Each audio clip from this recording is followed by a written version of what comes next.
ఎందుకంటే ఆయన ఆంధ్రప్రదేశ్లో మీరు చూసిన మినిస్ట్రీ కేవలం 20%. 80% మినిస్ట్రీ నేను చూశాను, ఎందుకంటే కలిసి ట్రావెల్ చేస్తాడు. సో నార్త్లో ఆయన ఏం చేస్తున్నాడు, యూఎస్లో ఏం చేస్తున్నాడు, హైదరాబాద్లో ఏం చేస్తున్నాడో నాకే తెలుసు. సో ఆయనకి 2 సాఫ్ట్వేర్ కంపెనీస్ ఉన్నాయి, అంటే హైదరాబాద్లో ఒకటి, యూఎస్లో. So is CEO of A software company. So ఆయన అంత మాత్రమే కాదు, చాలామంది స్టూడెంట్ ఈవెన్ ఆ సాఫ్ట్వేర్ కంపెనీస్లో దేవుని విలువలతో ఒక సాఫ్ట్వేర్ కంపెనీ అది ఎట్లా ఉంటుంది అని అంటే వాచ్మెన్ దగ్గర నుంచి మేనేజర్ వరకు అందరికీ ఈక్వల్గా ఇన్సూరెన్స్ పాలసీ ఉంటుంది. బాస్ దగ్గర నుంచి వాచ్మెన్ వరకు అందరు కలిపి లంచ్ చేయాలి, సమానత్వం. ఎందుకంటే అందరూ దేవుడు తన పోలికలు చేసుకోవడాన్ని విలువలతో చూపించిన ఒక బిజినెస్ మ్యాన్. ఎందుకు అనంటే ఇక్కడ నేను చెప్పేది ఏంటంటే వాక్యంలో వెళ్తుంది చాలాసార్లు. అదేంటే ప్రసంగాలు ఎక్కువైపోయినాయి. మనం వాక్యం శరీరరీతిగా రావడం అంటే ఏంటంటే వాక్యం యాక్షన్స్లోకి రావడం.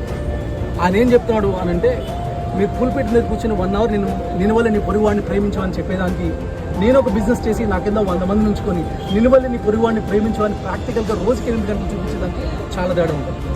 దేవుడు కూడా హెవెన్లో కూర్చొని గులాబీ గీసా అయినా నేను చెప్పలేదు. నీకు అర్థమయ్యే స్థాయిలో దిగాడు, అర్థమైన స్థాయిలో దిగిన వాడు ప్రవీణ్ పగడాల. సో ప్రవీణ్ పగడాల గురించి నీ ఇస్తున్న సాక్ష్యం ఇది. అంత మాత్రమే కాదు, ఆయనకి 10 మంది పిల్లలు ఇప్పుడు ప్రస్తుతం. దాంట్లో 2 బయాలజికల్, 8 మంది అడాప్ట్, అందరూ కలిసి ఉంటారు. మళ్ళీ ఆర్ఫనేజ్ అని వేరే చోట పెట్టి వాళ్ళని చోట వెళ్ళిన చోట పెట్టారు. ఇంతకుముందు 14 మంది పిల్లలు.